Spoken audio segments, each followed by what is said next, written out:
Hey mathematicians, it's Justin again.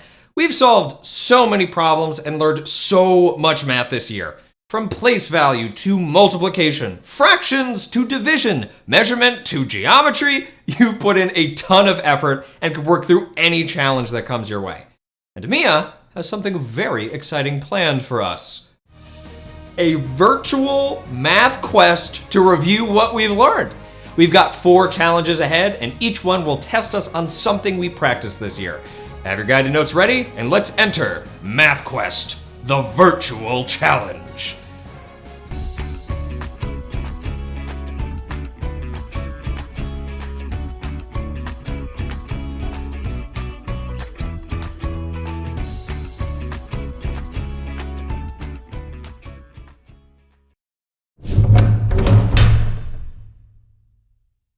First up, we have the number vault.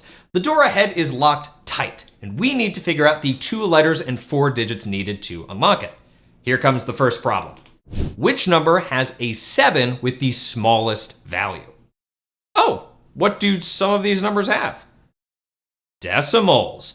Remember, decimal place values are less than 1 whole. So even though A and D both have a 7 in the ones place, B and C have 7s in even smaller place values.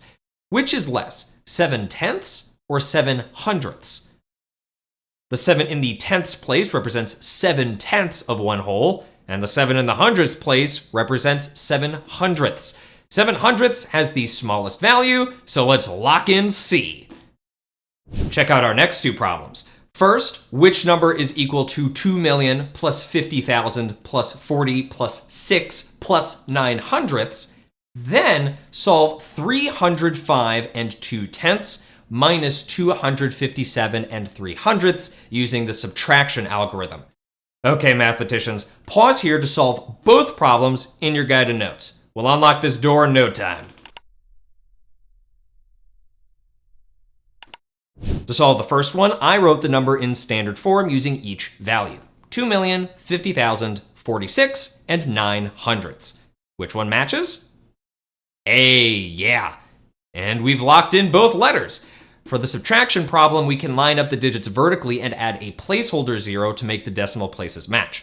After regrouping 1/10 for 10/100ths, and regrouping again to get more ones, we get 48 and 17/100ths. That means the 4-digit part of the code is 4817. Whoa, looks like we're heading to a racetrack next.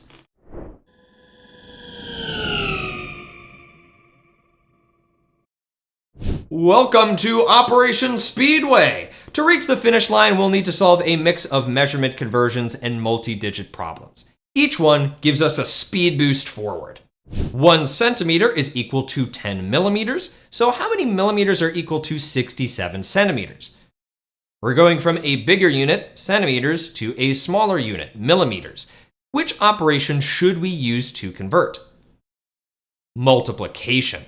67 times 10 equals 670 millimeters.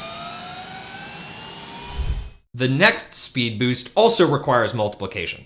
Pause to solve 48 times 35 using the area model strategy, partial products, or the multiplication algorithm. No matter which strategy you used, you needed to solve 40 times 30, 40 times 5, 8 times 30, and 8 times 5 to find the product, 1,680. If your answer is different, pause here to check your work and correct any mistakes.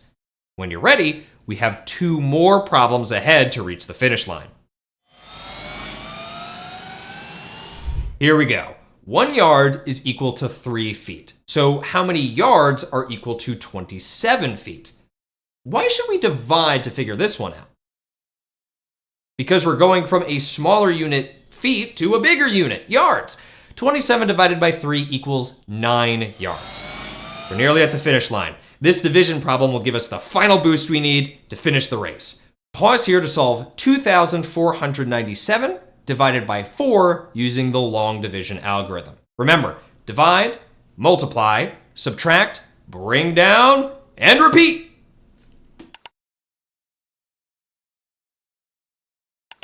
2,497 2,497 divided by 4 equals 624, with 1 left over.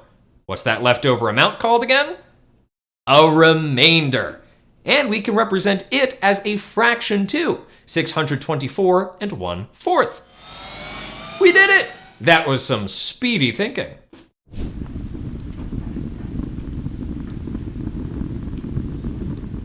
We've now entered the fraction forge, and things are heating up. I can practically feel the heat waves coming from that furnace. Mia is mixing a special batch of glass by melting sand at extremely high temperatures. She's already added 7 4/5 cups of sand, and she needs to add 2 1/10 more to finish the mixture. How many cups of sand will she use in total? Pause here to find common denominators and solve in your guided notes. 4/5 can be rewritten as 8/10, so 7 8/10 plus 2 1/10 equals 9 9/10 cups of sand. Now that Mia has her molten glass, it's time to start shaping it into tiles. Each tile uses 2/5 of a cup of molten glass, and she wants to make 12 tiles. How many cups does she need in all? We can figure this out by repeatedly adding 2/5 a total of 12 times, or by multiplying. 2 times 12 equals 24, so 2/5 times 12 equals 24/5. So how many cups does she need? Pause once more to convert this improper fraction to a mixed number to find out. 24/5 can be converted to the mixed number 4 4/5, so she'll need nearly 5 cups of molten glass. And just like that, we're on to our final task.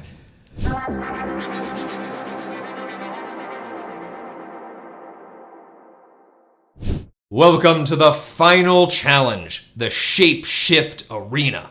To unlock the final platform, we'll need to name 3 shapes using only what we know about their sides and angles.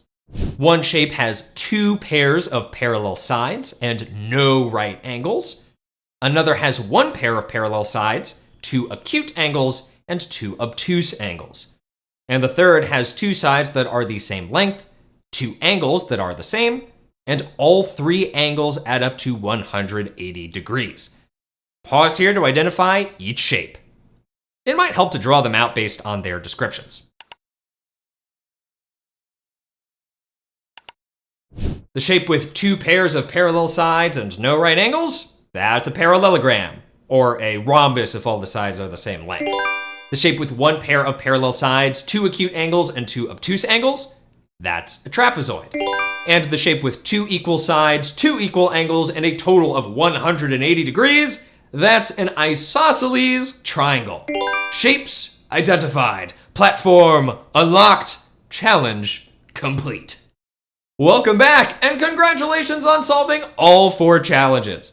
So, what have we learned today besides the fact that Mia takes review to a whole new level? Well, now you know that a strong understanding of place value helps you read, write, compare, add, and subtract numbers from the hundredths to the millions. You can multiply and divide to convert between units of measurement, and you know a variety of strategies that can be used to solve multi-digit multiplication and division problems. You know how to add, subtract, and multiply fractions, and convert between improper fractions and mixed numbers. And you know that known sides and angles can be used to classify shapes. Well done! Be sure to complete the practice questions and extension activities that go with this lesson. This is the final lesson in Math Level E, and there are lots of practice opportunities. They can be worked on over several days, and we'll review everything we've learned throughout the course.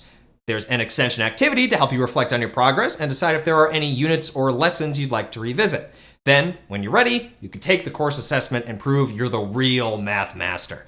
We have even more in store for you in your next math course. But in the meantime, always remember, mathematicians, in math, as in life, every effort adds to your success. Thank you so much for joining me, and I'll see you next time.